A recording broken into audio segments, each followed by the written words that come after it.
Bonjour à toutes, bonjour à tous, bienvenue à chacun de vous, merci d'être là.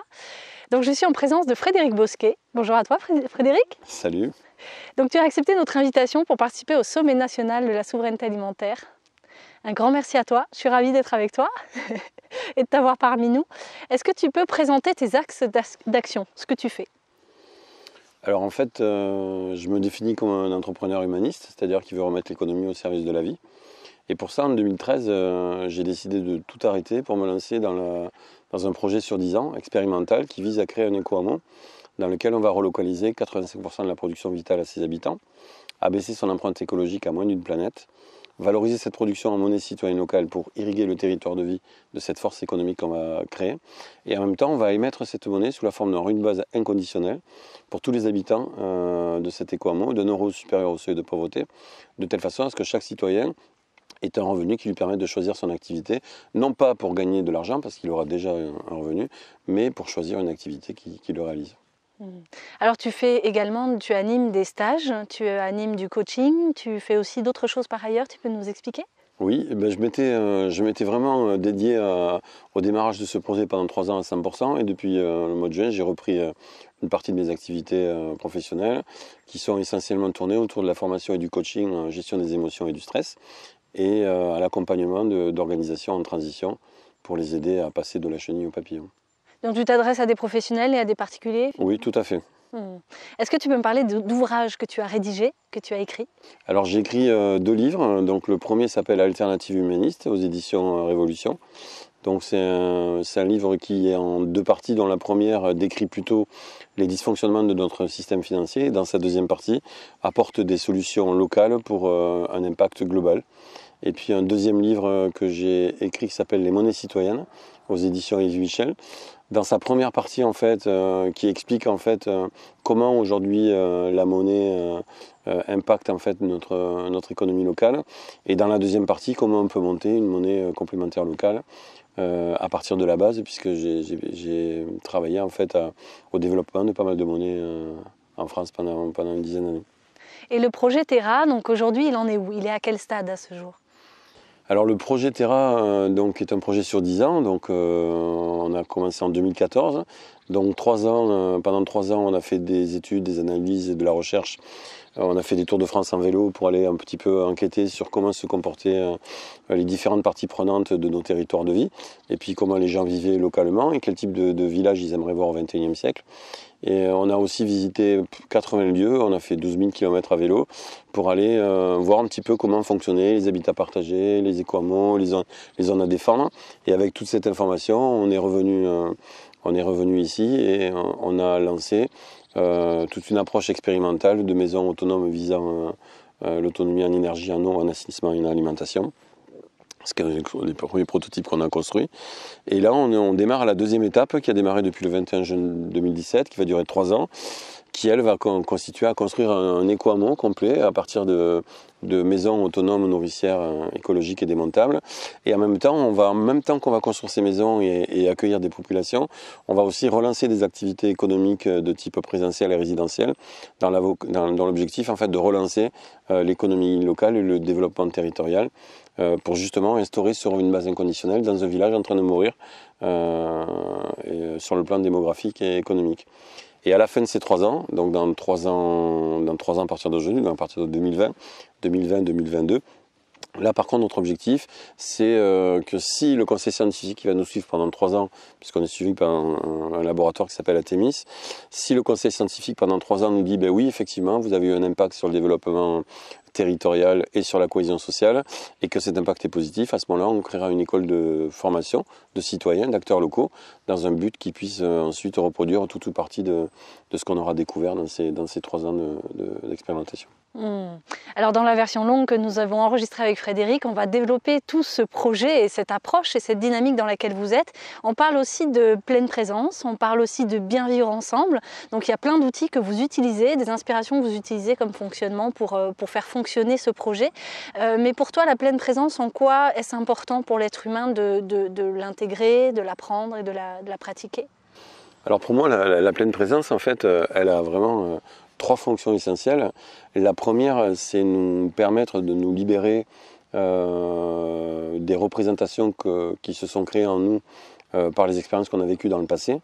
On est souvent déraciné du présent en se faisant happer par nos croyances ou par des frustrations qu'on a de notre passé qui nous empêchent de vivre pleinement au présent.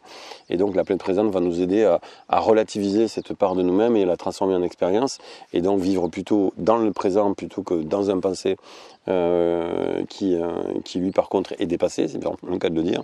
Et la deuxième élément très important de la pleine présence, c'est que ça va nous aider à nous libérer de nos projections qu'on se fait dans le futur, parce qu'au même titre qu'on a des représentations du passé qui viennent s'interposer entre nous et le monde, on a aussi des projections que l'on lance vers l'avenir, qui lui par contre fait qu'à un moment donné notre présent devient juste une prothèse à notre futur. Et donc là pareil, la pleine présence va nous aider à nous libérer de ces hallucinations, de ces illusions, de ces fascinations que nous avons pour le futur, parce que le futur, il n'existe pas, le futur sera un présent qu'on aura fait. Et donc, le dernier élément très important de la pleine présence, c'est que justement, elle va nous caler dans une relation vraiment physique avec notre corps, avec les autres, avec le monde. Elle va nous permettre d'intégrer pleinement ce qui se passe à l'extérieur de nous, sans projection ni représentation. Et elle va aussi nous aider à y rester, à être bien ancré dans ce présent et à équilibrer par notre présence, justement, toutes les fonctions de base de notre métabolisme qui généralement sont profondément perturbées par ces projections et ces représentations. Et par contre, lorsqu'on est en pleine présence, qu'on est vraiment avec l'autre et qu'on est présent à soi-même et à la nature, et bien là par contre notre métabolisme fonctionne à son plein potentiel et donc on est très très très enthousiaste. Est-ce que tu peux nous présenter en quelques mots, puisqu'après on le développe dans la version longue, la place de l'alimentaire sur votre projet Terra? Terra repose sur 6 principes, donc, dont le premier c'est redessiner la démocratie, le second bien-être et vivre ensemble, et le troisième produire durablement. Et dans cette partie produire durablement, bien entendu, nous nous attachons une place très importante à toutes les fonctions qui permettent d'assurer la vie. Et parmi ces fonctions, bien entendu, nous trouvons en premier l'alimentation, l'eau, parce que dans l'alimentation, on peut aussi rajouter l'eau, hein, on est fait à 85% d'eau. Donc l'alimentation, l'eau et l'énergie, qui sont pour nous les 3 fonctions de base que doivent assurer un éco-hameau dès son installation. C'est pour ça que dès le départ, qu'on est venu s'installer ici, donc c'est une propriété qui fait 12 hectares, 6 hectares de forêt et 6 hectares de terre agricole. La première chose qu'on a fait, c'est dans l'année qui a suivi, c'est qu'on a envoyé 2 de nos membres en formation auprès de Maxime de Rostolan, les fermes d'avenir, qui a pour objectif de créer des micro-fermes, je crois que c'est 200 000 jusqu'en 2025. Et donc ils sont revenus après 7 mois, ils sont revenus bien sûr plusieurs fois, mais une fois terminé leur formation, ils ont chacun développé à Terra un aspect de cette alimentation. Donc Shahabi a développé la partie maraîchage bio, donc on est en train d'installer un maraîcher bio avec une production d'une 50aine de paniers bio par semaine, avec un objectif d'en délivrer 25 pour les l'éco-hameau et d'en avoir l'autre moitié à disposition pour vendre en fait dans notre territoire de vie, de façon aux habitants de notre territoire de vie. Et puis Greg, lui, a développé un jardin-forêt. Le jardin-forêt étant composé d'un certain nombre de guildes dans lesquelles on retrouve généralement un fruitier avec autour un ensemble, un écosystème en fait de plantes, de fleurs, de légumes qui vont aider en fait ce fruitier à être en bonne santé, et en même temps le fruitier va aider à maintenir en bonne santé toutes ces plantes, ces légumes et ces fleurs. Alors d'après toi, quels sont les enjeux que l'être humain est en train de traverser aujourd'hui ? Alors pour moi, les enjeux les plus importants sont à la fois sociaux, environnementaux et économiques.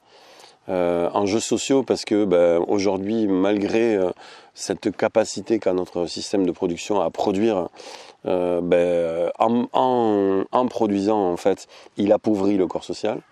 Il le détériore, puisque la plupart des gens aujourd'hui ont des problèmes de santé parce que cette production justement n'est pas respectueuse des humains et de la nature. Et d'autre part, creuse les écarts entre les plus riches et les plus pauvres, laissant finalement aux plus pauvres quasiment rien pour vivre et se développer. Donc cet enjeu, il est vital, c'est le premier et presque, je dirais, non pas le plus important parce que les deux autres sont aussi importants, mais on commence par l'aspect social parce que c'est vraiment ce qu'on voit en premier.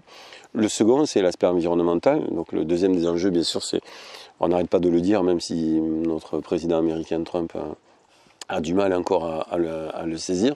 Notre planète est en train malheureusement, elle n'est pas en très bonne santé. Donc les enjeux climatiques sont de plus en plus évidents, avec des dysfonctionnements de plus importants de notre écosystème, avec donc derrière des enjeux de démesure en matière de réaction de la nature, c'est-à-dire de plus en plus de différences entre les températures chaudes et froides, de plus en plus de cataclysmes de toutes formes, et donc derrière des enjeux de nouveau sociaux, puisqu'une grosse partie de la population du monde va se déplacer pour éviter d'être tuée par ces changements climatiques, et donc va remonter vers les pays dits en bonne santé, et donc ces conflits entre les pays pauvres et les pays riches va se renforcer par les enjeux climatiques. Donc là aussi, il va falloir qu'on fasse quelque chose de radical. Radical non pas dans le sens d'extrémiste, mais radical dans le sens de racinaire, c'est-à-dire vraiment aller chercher à la racine pour la déraciner et planter quelque chose de neuf. Et puis le dernier élément très important en termes d'enjeux, c'est bien sûr les enjeux économiques et financiers.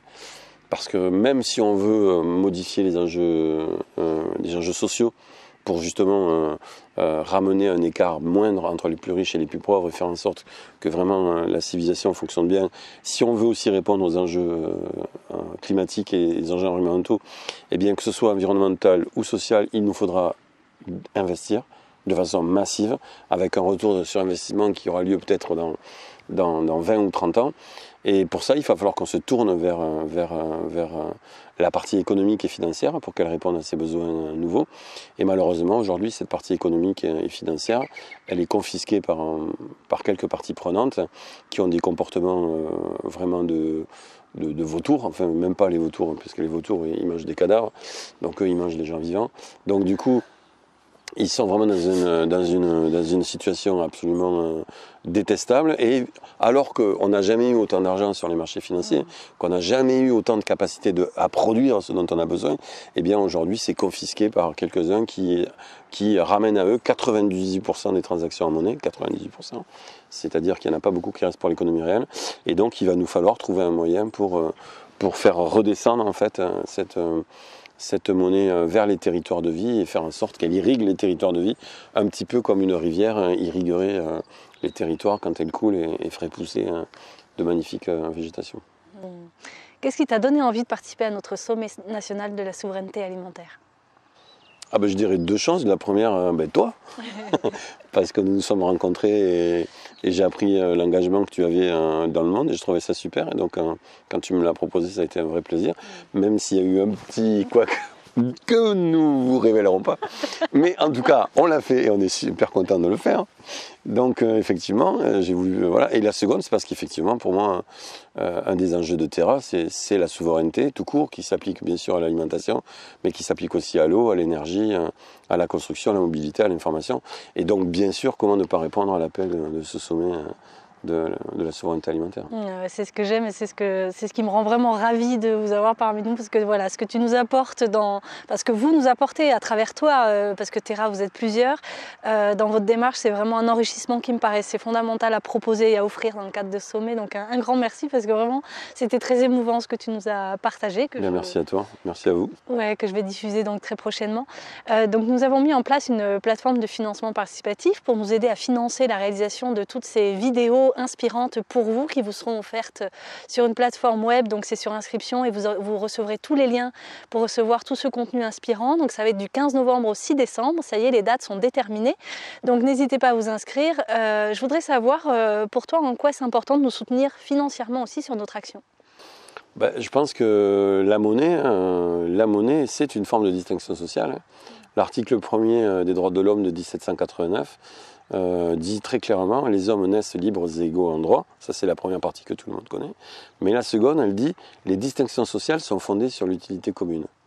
Donc, normalement, ceux qui sont au service de l'utilité commune, c'est-à-dire donc au service du bien commun, devraient être distingués socialement. Et donc, comme la monnaie, c'est une façon de distinguer socialement ceux qui ont une utilité commune, je serais vraiment ravi de pouvoir participer à ce crowdfunding et faire en sorte de le faire reconnaître à la fois sur notre plateforme et puis dans les réseaux sociaux dans lesquels on est nous-mêmes impliqués.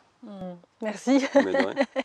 Merci beaucoup Frédéric. Donc avec Frédéric, on vous donne rendez-vous au mois de novembre pour recevoir ce contenu inspirant qu'il nous propose. Donc avec parmi d'autres interviews, évidemment avec 40 interviews en tout. Donc vous avez tous les liens dans la description de la vidéo pour vous inscrire. Faites passer le mot pour que le plus grand nombre profite de ce cadeau, c'est gratuit pour tout le monde. Et puis n'hésitez pas à faire un don, nous soutenir, ça nous permettra de continuer à faire exister ce sommet dans les meilleures conditions possibles.